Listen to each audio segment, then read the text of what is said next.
Bom dia. Eu gostaria primeiro de agradecer a presença de todos, em nome da Bore. Eu sou Natália e vou estar mediando essa mesa com os editores científicos, que é um bate-papo informal com quem formata a ciência brasileira.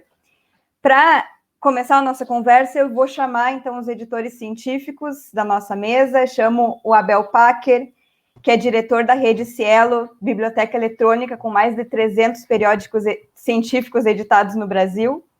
A Germana Barata, pesquisadora do Laboratório de Estudos Avançados em Jornalismo da Unicamp e membro da diretoria da Associação Brasileira de Editores Científicos, a ABEC.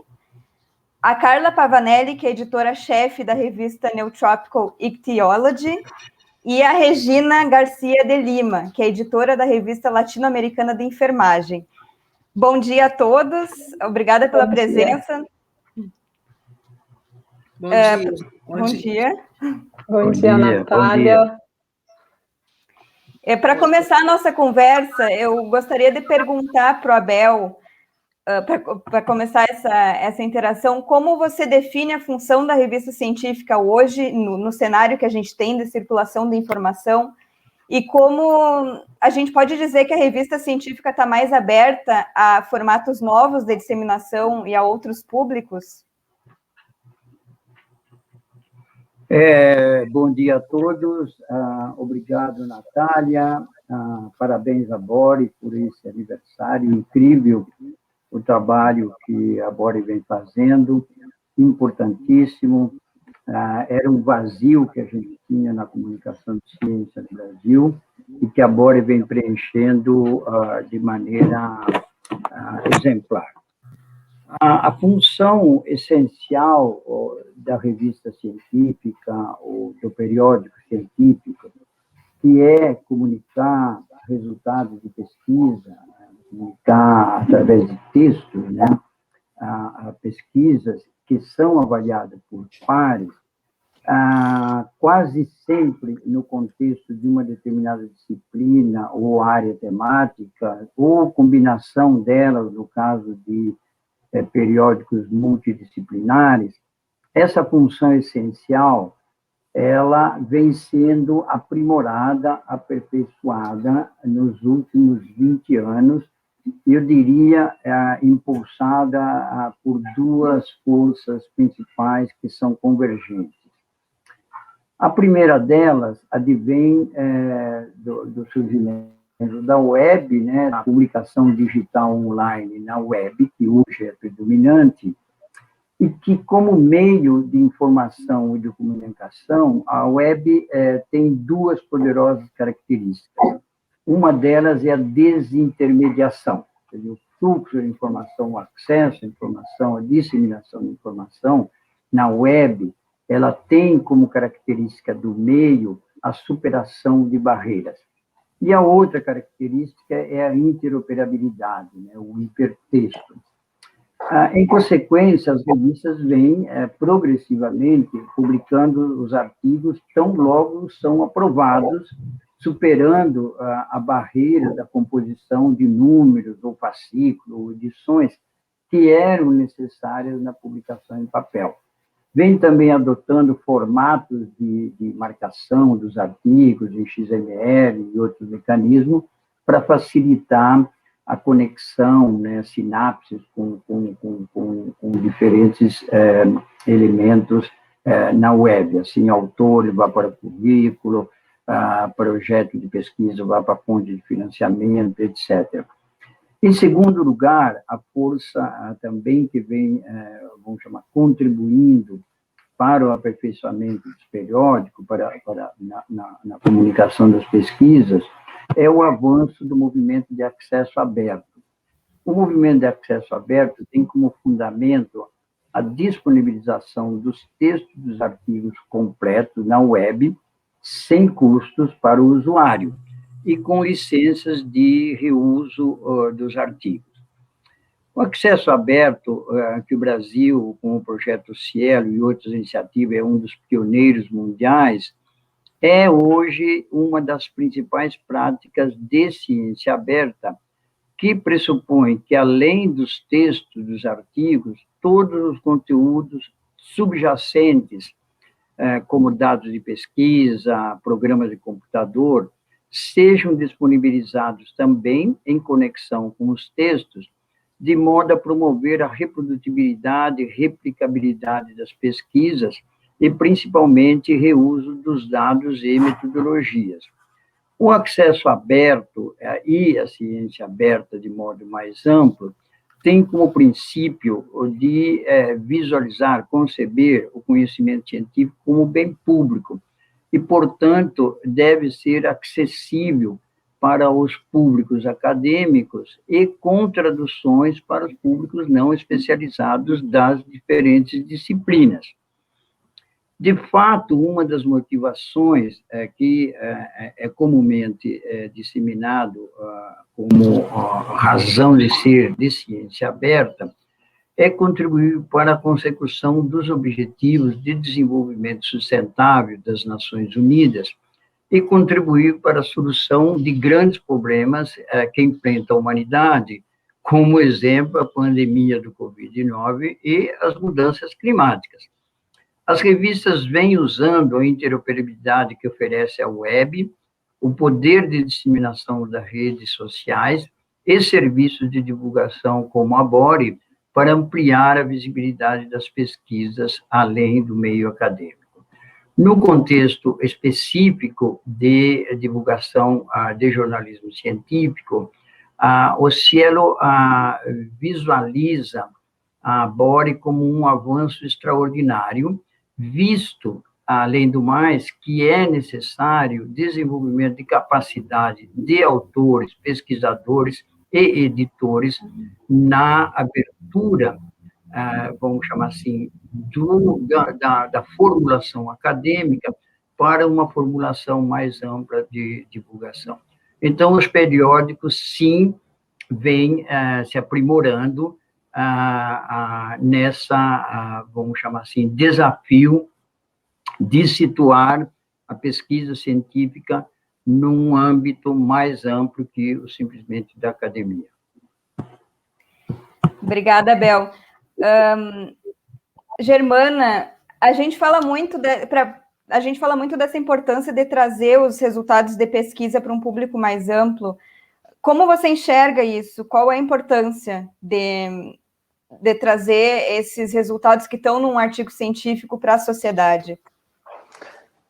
Bom dia, Natália, bom dia, colegas, e parabéns mais uma vez a Bore pelo primeiro ano de vida, que seja uma vida longa e sustentável. Obrigada pelo convite, e entrando na sua questão, eu acho que não tem exemplo melhor do que o que a gente está vivendo nesse momento, né, que é a pandemia da Covid-19, para mostrar qual assim, é muito didático para a gente entender qual é a importância dos artigos científicos, qual é a importância da ciência brasileira, né? A gente inicia o ano com uma doença desconhecida, né? E que ninguém sabe como agir, nem os cientistas, nem os governadores e políticos, nem a população, nem os práticos, né, os profissionais da saúde. E esse conhecimento começa a ser sistematizado, começa a ser explorado, estudos de caso, uma descrição do que é a doença, quais os sintomas, o diagnóstico, possíveis tratamentos, isso começa a ser disseminado pela classe de cientistas, né, onde essa comunicação começa a ter uma credibilidade. E aí entram os pré-prints, né, que são essa prévia, esse manuscrito, né, essa primeira versão de um artigo científico que ainda não passou pela revisão por pares, ainda não tem o aval da comunidade científica, mas que teve uma função impressionante, realmente, para mostrar que o acesso à informação é essencial. Como disse o Abel, o acesso aberto se tornou algo fundamental, acho que pela primeira vez, para muitos grupos, para muitas áreas do conhecimento, para muitos editores científicos, ficou claro que o acesso aberto tem um papel é essencial para a disseminação do conhecimento. Então, foram os artigos científicos e os pré-prints responsáveis por levar as informações de ponta, né, as informações que estavam sendo aí disseminadas e sistematizadas pela comunidade e que chegam até não só a sociedade, eu acho que isso é importantíssimo que os editores entendam, né, que não se trata apenas de levar essa informação para a população não especialista ou leiga, mas também para políticos, né, para gestores de saúde pública, para profissionais da saúde que não são mais cientistas, mas que precisam se atualizar sobre qual é o tratamento. Eu estou aqui na UTI, o que eu faço com os meus pacientes de Covid, né, e as enfermeiras, enfim, eu acho que mostra claramente que as nossas publicações precisam ter um acesso amplo, facilitado, e mais do que isso, porque a gente percebe que não adianta só ter o acesso aberto, tá disseminado na internet para qualquer um, mas a importância fundamental da divulgação científica que transforma esse conhecimento, né, para ele realmente chegar sem o jargão científico, médico, para profissionais da saúde ou para, enfim, políticos, gestores definirem aí estratégias de como lidar com a pandemia. Então, eu acho que a pandemia da Covid ela é um excelente exemplo para nos mostrar o quão essencial é a gente transformar e levar e disseminar essa informação científica para a sociedade, porque o que a ciência, a grande essência da ciência é realmente resolver problemas e trazer qualidade de vida para a humanidade, né? Então, eu acho que é um pouco essas questões que eu gostaria de levantar. Excelente, Germana. E eu acho que esse trabalho de levar o conhecimento à sociedade exige que tenha uma cooperação entre diferentes entes, diferentes atores, né? O Cielo tem sido uma instituição fundamental para a gente conseguir operar esse trabalho na Bore, e o nosso diálogo também com os editores científicos, porque a Regina e a Carla estão aqui para falar um pouco sobre essa experiência que a gente tem tido esse ano de contato direto com editores, até tentando entender qual é o tom que a gente vai dar para aquele artigo que está sendo disseminado pela Bore. Então, aproveitando essa deixa, eu queria que a Regina e que a Carla comentassem um pouco como foi divulgar artigos pela Bore esse ano, que percepção vocês têm dessa pós-divulgação que foi feita dos artigos de vocês, que impactos essa ação trouxe para as revistas, especificamente. Pode começar pela Carla, daí Regina engata. Oi, bom dia, Natália, bom dia a todos e todas, os colegas aí. Eu queria, antes de tudo, agradecer pelo convite para poder estar participando dessa festividade aqui, né, de um ano de existência da Bore. E, bom, sobre a divulgação, nós tivemos um artigo divulgado por vocês, né, esse ano, foi um artigo sobre epífices recifais, e olha, eu achei que a repercussão, a gente, quanto ao fator de impacto da revista, a gente é muito cedo ainda para a gente ver, mas o que eu posso relatar para vocês foi que os autores gostaram muito de participar dessa divulgação, né? Nós tivemos mais de 60 matérias produzidas ou replicadas pela imprensa em relação a esse artigo, né? Eles deram uma opção de entrevistas, ficaram muito felizes, a revista também fica muito contente em poder divulgar, dar um retorno para a sociedade, né, das pesquisas que a gente publica, que na maioria dos casos, na grande maioria, é financiada por verba pública, né? Então a gente tem essa preocupação de de trazer esse retorno para a sociedade, e a gente tem feito isso em algumas redes sociais da revista, temos tentado implantar vídeos dos autores, para divulgar os artigos, né, no Instagram, mas o apoio da Bore nesse sentido foi fundamental e a gente ficou muito feliz.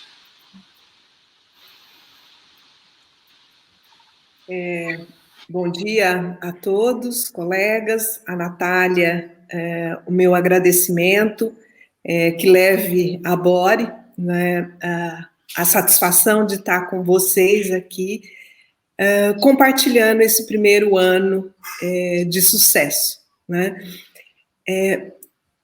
Eu penso que o trabalho dos editores também se modificou muito nesse período, né? Porque agora não é mais um trabalho interno de produção só. É fundamental a divulgação. E nós também tivemos um artigo divulgado por vocês, e eu penso que ele foi emblemático, porque também nós estamos passando por uma mudança na organização da revista, da Latino-Americana de Enfermagem, né? Se a gente olhar os critérios para acesso, né, a Cielo, tem um item que diz respeito à política, ao planejamento de marketing e divulgação. E, coincidentemente, esse ano nós conseguimos, com a verba do CNPq, contratar um especialista em marketing digital. E a divulgação do artigo pela Bore aconteceu há uma semana anterior, porque ele tinha sido escolhido para as duas coisas. E foi potencializado, sem sombra de dúvida. Então, eu penso que o papel dos editores hoje em dia não é mais de acompanhar esse fluxo interno até a publicação, né? Nós precisamos dar continuidade ao que vem a posteriori. É óbvio que esses resultados acadêmicos, eles vão continuar sendo publicados nos periódicos, eles vão para os eventos científicos, mas nesse mundo contemporâneo, nós precisamos ampliar. E aí as mídias são fundamentais para isso. Até então, nós estávamos com uma estratégia de sempre ter um aluno, um bolsista, fazendo esse trabalho de divulgação. E agora, com o edital do CNPq, a gente fez um investimento. E os resultados são visíveis, não é? De seguidores que a revista conseguiu, do retorno, do diálogo da comunidade mesmo, não só dos pesquisadores, com o editor, querendo alguma informação, querendo conhecer melhor. E acho que nós somos muito felizes nisso, porque a divulgação foi de gengibre, né, como terapêutica para o diabetes, no tratamento do diabetes. E aí o acesso foi inicialmente por vocês, da Bore, mas ele permaneceu por mais, acho que 5 ou 6 semanas, cotidianamente sendo retomado. Então, eu acho que assim, é fundamental, né, ampliar o papel dos editores, no sentido de que não termina mais a publicação numa revista online ou numa revista em papel, né? Nós temos um trabalho a posteriori, e esse trabalho ainda é de responsabilidade das revistas. Cielo tem nos ajudado muito, né, com blogs, com possibilidades de trabalhar esses aspectos. Então, quanto mais a gente tiver estrutura para esse tipo de divulgação, muito melhor será para todos nós, né, que fazemos pesquisa, que divulgamos pesquisas e que consumimos pesquisas, né? Então, eu estou muito satisfeita e agradeço muito ter vivido essa experiência que vocês nos proporcionaram, né? A revista agradece, nossa, enormemente. Obrigada, Regina. Pegando um pouco o gancho do que tu falou sobre o papel do editor científico, sobre essa ampliação desse papel, eu quero propor uma pergunta para todos vocês, para pensarem e responderem sobre um aspecto que tem, esse diálogo com o editor nem sempre tem sido fácil. Eu vou confessar aqui com vocês, porque são culturas diferentes que se encontram e tentam trazer soluções para um problema e, às vezes, tem alguns interesses em jogo.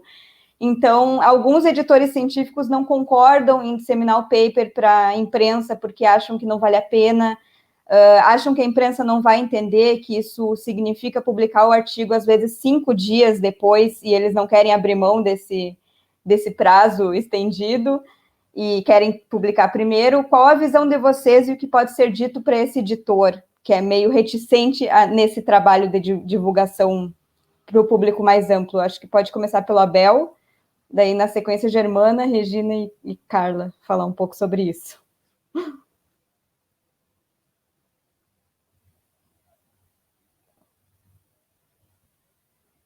Abel, eu acho que teu áudio está desligado.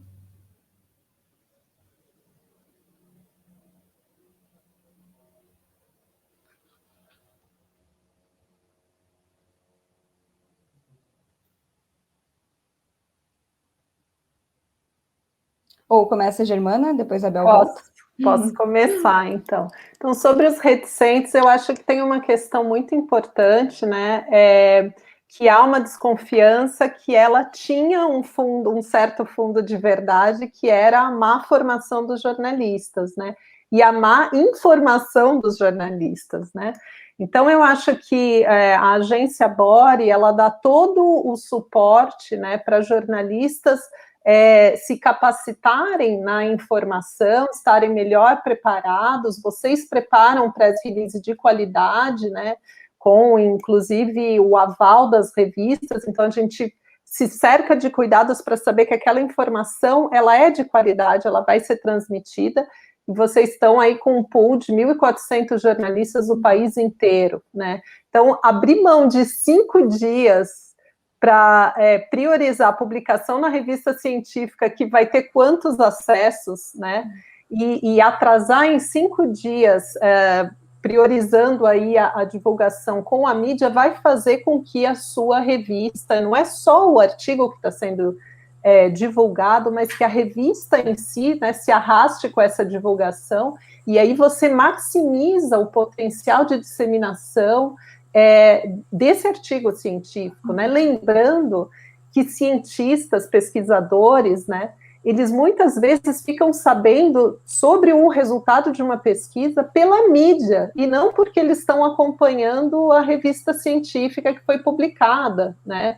Isso vale, eu colocaria aqui tranquilamente os nomes das revistas de maior prestígio no mundo na área de saúde, como a Lancet, New England Journal of Medicine, a Science e a Nature, que são revistas multidisciplinares, que elas não abrem mão da divulgação para a grande mídia, né? Elas se escoram em agências parecidas aí com a Bore no exterior, como Eureka Alert, Alpha Galileu, e elas mesmas têm canais de divulgação que fazem um highlight, né, um resumo de artigos que elas julgam os mais importantes para disseminar pelo mundo inteiro.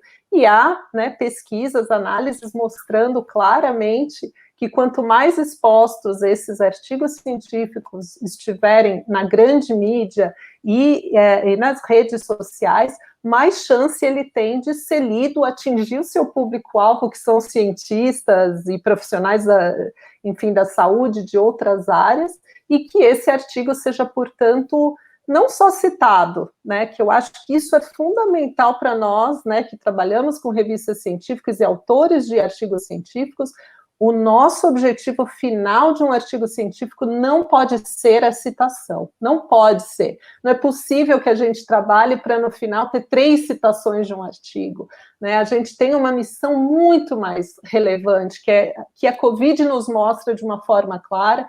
Provavelmente muitas áreas do conhecimento não têm esse impacto social tão claro, mas eu acho que é fundamental que a gente entenda. E revistas como a Lancet, New England Journal of Medicine, elas têm um propósito que é mudar políticas de saúde pública em seu país, né? É pautar os gestores, é pautar e orientar os profissionais de saúde. Então, acho que é importante que os editores saibam que a gente tem e pode ter uma missão muito mais ampla do que ser citado ali no final da publicação. Abel, pode continuar. A gente acabou perdendo a tua conexão, mas agora está estabelecida. O que você diria para um editor que é reticente nessa questão da comunicação? Eu acho que a origem dessa situação, ela não é responsabilidade exclusiva do editor ou do autor, do pesquisador, é parte do contexto e da maneira com que a comunicação científica é realizada hoje e quais são as prioridades que os financiadores de pesquisa e os sistemas de avaliação fazem. Então, para a carreira de um jovem pesquisador, de um pesquisador, a publicação num periódico científico e a indexação rápida no Medline e outros é muito mais importante, tá certo? Vamos chamar, olhando desde o ponto de vista do desenvolvimento da carreira, do que a disseminação ampla, porque é a vida acadêmica deles. Então, quando o sistema Qualis, quando as fundações premiarem também ou exigirem também uma concepção mais ampla da ciência, etc., por exemplo,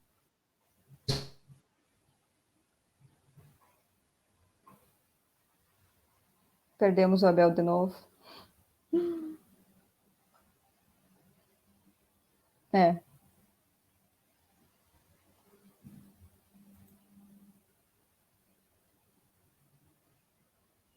Carla, pode continuar enquanto o Abel tenta voltar. Olha, eu acho que a gente tem que pensar o seguinte, tem uma diferença, as coisas estão mudando muito rápido, né? Então tem mesmo editores e mesmo alguns pesquisadores, principalmente os mais experientes, assim, que tem uma certa visão antiga, né, de algumas preocupações assim que hoje não se justificam mais, né?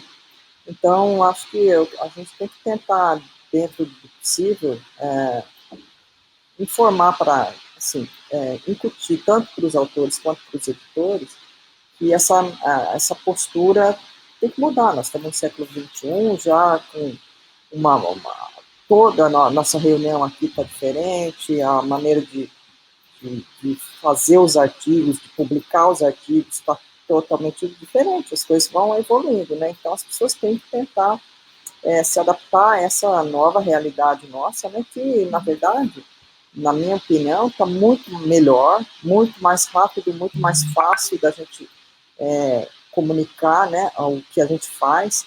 Então, eu entendo que tem pessoas que não é por maldade nem nada, mas tem são meio refratários a essas mudanças todas, mas aos poucos, essas pessoas, mesmo essas que eu tenho visto, alguns, principalmente autores, né, que tem essa postura, no caso da nossa revista, com o Instagram, que a gente está pedindo para que os próprios autores gravem um vídeo com uma linguagem não acadêmica para divulgar os seus artigos, né? A gente tem visto que as pessoas têm mudado, os autores estão mudando a visão deles, né? Então, isso aí é um trabalho que a gente vai ter que fazer aos poucos, né? E respeitando todo mundo, mas é um caminho sem volta, né? Eu acho que isso aí não tem mais retorno, não. Para finalizar, Regina. Eu falei dessa ampliação mesmo do papel dos editores. O Guilherme, na mesa anterior, ele teve uma fala super interessante. E ele começou essa fala dizendo, fale com os jornalistas. Né? E eu acho que isso serve também para os editores. Né? Nós também precisamos fazer isso. Muitas vezes é justificado, né, essa dificuldade ou essa incerteza, às vezes porque o tempo é curto, mas eu acho que agora são outros tempos, né? é importante, eu reforço, é super importante a continuidade da divulgação. Não são coisas excludentes, né?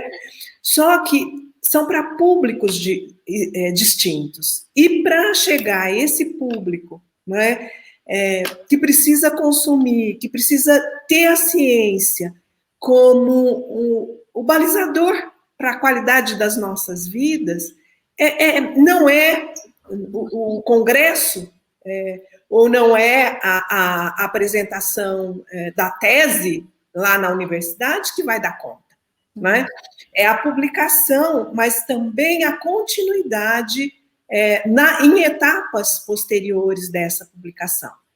Eu acredito que com tudo isso que nós estamos vivendo agora, né, acho que nós vamos ter muitas lições tiradas de 2020, e acho que 21 e 22 e daí para frente, né?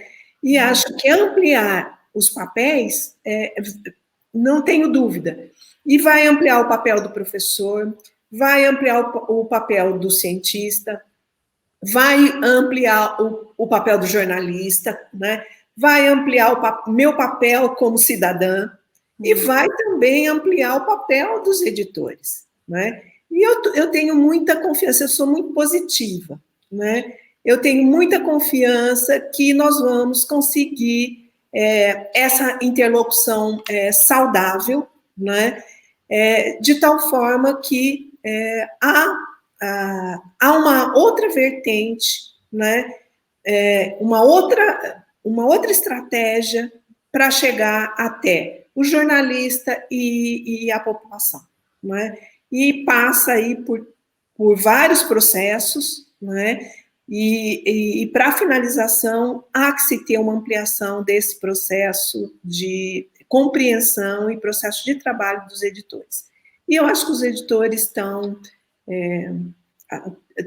antenados nessa necessidade agora, né? Principalmente quem tem trabalhado aí, que é da saúde, né, como a revista nós abrimos um edital específico uma chamada específica para a Covid, em abril de 2020, encerrando em 1º de julho de 2020. Nós tivemos de submissão 138 manuscritos. Então, essa é uma revista. Vocês imaginam como é que foi, né, essa situação para as outras revistas todas de saúde do Brasil e desse mundo todo, né? Então, eu acho que inúmeras lições nós vamos aprender aí a partir desse momento que nós estamos vivendo. E o papel do editor é uma delas que tem que ser aí analisada sob uma outra perspectiva agora. Obrigada, Regina. Obrigada, Carla e Germana. Eu gostei bastante da nossa conversa. Eu acho que esse papel do editor realmente vai mudar de agora em diante. A gente teve um pequeno problema técnico com a transmissão do Abel, mas ele também estava falando coisas muito interessantes com relação ao espaço da divulgação científica dentro da academia, né? Que também é algo que a gente tem debatido bastante.